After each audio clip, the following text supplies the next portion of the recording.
So how did the home sales do in Victoria for August? Well, I'll tell you what, I have a few stats for you. All right, so shows. So how many showings did it take to sell? Okay, single family, how many showings did it take? It took 9. That's a weird looking 9, but you know, I'm just gonna fix it right now because I can. Single family, 9. Townhomes and condos, 6. The market time got a little skewed for August for a few different reasons, but one of the reasons it got skewed is because it was 14 sales. 8 of them were new construction, okay, and 6 were existing. Okay, so you get what I'm saying here. It took 9 showings for single family and 6 showings for townhomes and condos. There were 14 total sales, okay. 8 of them were new construction, which isn't really in this. Okay, I don't put those in these numbers because they don't really count. New construction throws off the numbers. And 6 were existing. So this is a good amount, but it can't really tell us how quickly the market is going. We'd have to look back for a longer period of time, which is perfectly fine.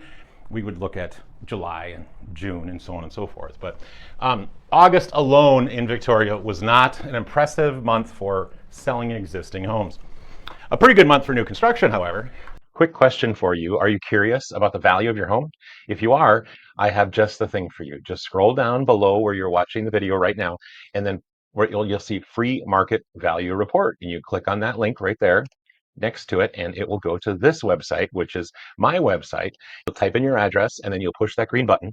It will ask you for your email address, and then it will send you an email, and it will be an automated valuation of your home.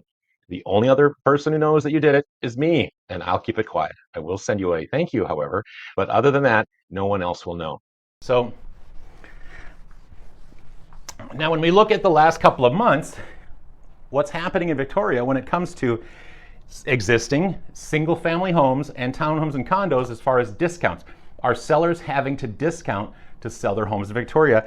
Yes, somewhat they are. In the last couple of months, a single family home again, existing in Victoria was averaging about a 5% discount. Now that would be the original list, okay, price compared to the actual closed price. So 5% discount. So if it was $200,000, 5% would be $10,000. So it would sell for $190,000. If it was $500,000, 5% would be $25,000. You get kind of the point as I'm going along there. 5% discount is 5% discount.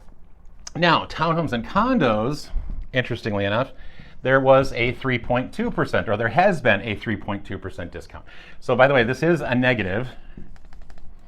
This is a negative. So is Victoria a bad place to sell? No, it's a fantastic place to sell. People love Victoria. I love Victoria. I've sold a number of homes in Victoria. So why are the numbers not so great? Well, it's not so great because it's such a great place to live that people will also buy a new construction. And there's new construction that's happening in Victoria and in Chaska, especially in those 2 areas, more than any other area. So what happens is the existing stock of homes has to kind of pay attention to that and not overprice themselves, because somebody can get a brand new home. Yes, the lot might not be as supreme or et cetera, but Victoria has, I'll say, some headwinds, but I've said that before, but it's not a bad thing. It's a good thing. It just might take a little bit longer, and you have to be a little more fussy about how your home is prepared and maybe be a little aggressive on the price, or at least not just throw it on the market at any given price. So these numbers are not necessarily throw it on the market at any given price, year over year, or, in this context, this is not a lot of sales and a lot of competition from new construction.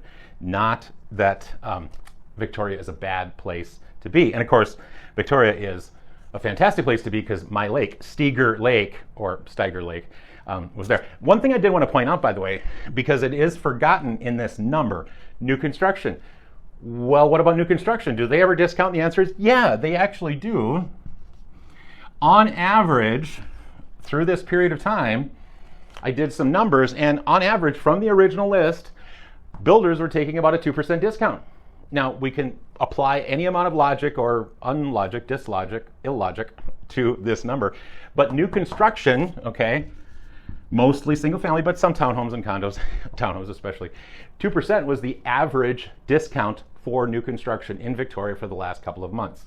So we can put that in the package of how are things going in Victoria, and the answer is they're going very well.